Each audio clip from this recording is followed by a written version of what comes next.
Welcome back to Our Issues in Milwaukee. If you're just tuning in, we've been discussing the peaceful protests that have been taking place for over 3 weeks now and following the death of George Floyd in Minneapolis. Here in Milwaukee, there are several community activists that are behind some of the largest demonstrations that have happened. Khalil Coleman is one of those organizers, and we're happy to have him join us this morning. How are you, Khalil? Hey, I'm doing good. How y'all doing today? I'm doing well, and I thank you for being here with us. You, along with Frank Nitti, Von Mays, and a long list of people who are working behind the scenes, have been responsible for a lot of the peaceful protests that we've seen here in Milwaukee and even in the surrounding suburbs. Talk about the importance of this movement and what you feel you've been able to accomplish up to this point. Well, I just want to be clear. The people have been responsible for the protests that have been going on throughout the last 3 weeks. There are individuals who have been participating, but when you look at the grand scheme of who the organizers are for these peaceful protests, for the last 19 days, they have been the core individuals, just everyday people who's been participating since day one, who have stepped up and been responsible for traffic, who stepped up, been responsible for medic, who stepped up, been responsible for security details.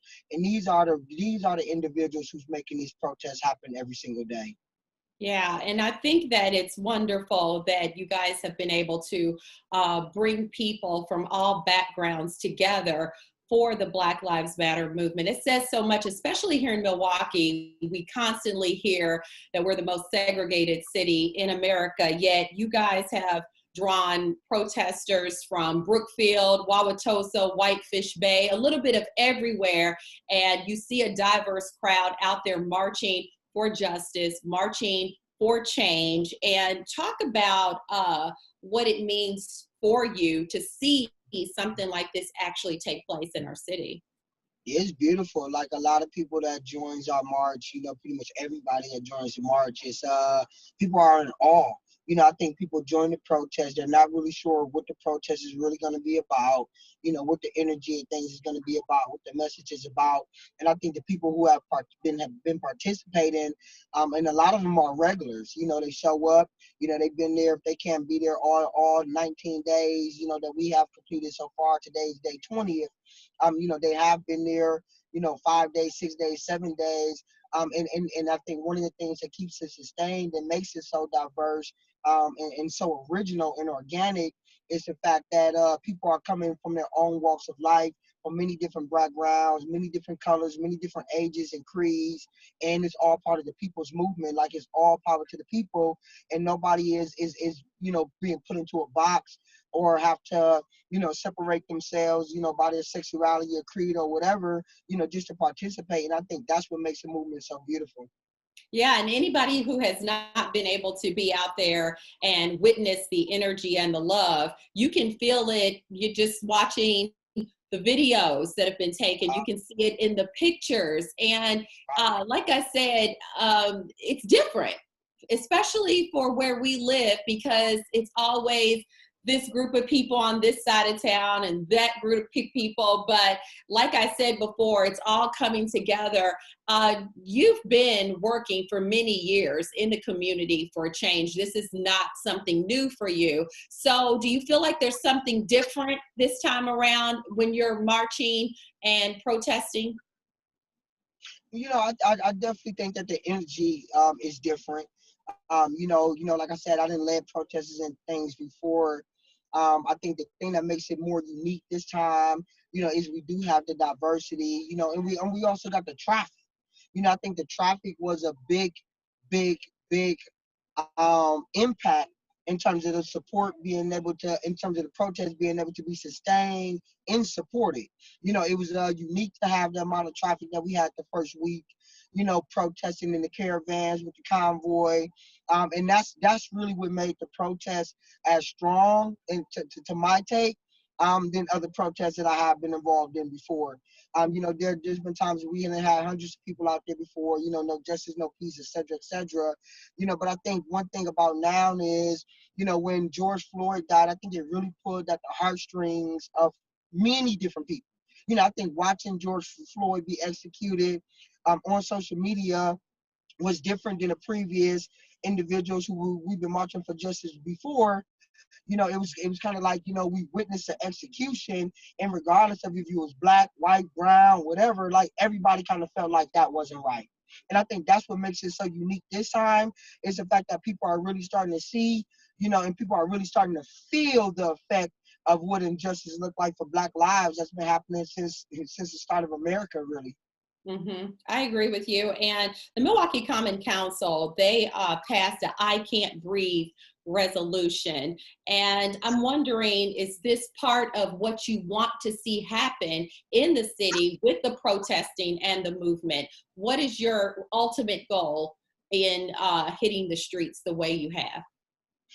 Honestly, I haven't even heard of the the I Can't Breathe resolution. What I would like to see is, I would like to see this work happen on one accord. I would like for individuals who would like to participate to, because the protest, is sparking a lot of conversation, sparking a lot of energy, but a lot of people are taking the energy from the protest and working in their own silos. And that's not what we want. We want the energy from the protest, to be centered, and we want everything to be on one accord. So, we will hope that these elected officials, who are introducing these resolutions, and individuals who coming up with these demands outside of the protest, we want them to be on one accord with what we want, and what the requests of the people are. So in regards to the I Can't Breathe resolution, we're hoping that the Common Council introduce this to the public, because we haven't heard about it. I'm not sure how they introduced it or when they introduced it, but when it comes down to the protest, nobody from the Common Council came to the protest and said, hey, this is something that I would like to introduce. What do you guys think about it? Or anything to that nature. And that's what I would like to see. So you want more transparency in saying that based on what's taken place in our city, here's what we've come up with, and we'd like to get your feedback. So you're saying Yes. you'd like to be on the same page, but the I Can't Breathe resolution was earlier this week. They presented it and stated that they'd like to see the Fire and Police Commission. They want to pass it to where if somebody's in custody and says that they can't breathe, then they would have to, law enforcement would have to make sure they get medical attention. Yeah, I think that's beautiful. But I remember when we was fighting for Derek Williams, I think in like 2013. I'm not sure if y'all remember that case. Oh, we remember in the back of the car. Yeah, absolutely. He said he couldn't breathe then. And one of the things that had happened was that the officers was charged with failure to render aid or something like that, if I'm not mistaken. So we know that laws already exist that's on the book, that would prevent someone who's under custody, saying that they can't breathe, that there are certain things that officers should be doing anyways, that is just not being done. So we know that resolutions are great, and it's good to hold these elected officials accountable to creating resolutions, but without the accountability behind these resolutions, and police officers being prosecuted once they don't comply to these resolutions, then it's just bark with no bite. And one of the things that we want to see more, and I think is what like people all across America are really asking for, is they're asking for accountability. We know that resolutions are important, but without accountability, like, hey, this was the resolution said, you didn't do that, or this was the standard operating procedure said, you didn't do that, here's your consequence, right? That's what we're lacking right now. We're lacking the accountability part, and that's the part that we want to make sure that we get justice on. All right. Well, I think I speak for a lot of people, and I say thank you for what you're doing. Thank you for the fight. Thank you for the movement, and keep on keeping on. You guys be safe out there. Thank you. I appreciate it. All right. Khalil Coleman is a community activist here in Milwaukee. He has helped shape Occupy the Hood in the city, and he's one of the founders of the Coalition for Justice. When we return to Our Issues Milwaukee, we'll be joined by a mother who refuses to give up on the fight for justice. We'll talk to Maria Hamilton, who's the mother of the late Dontre Hamilton, right after this.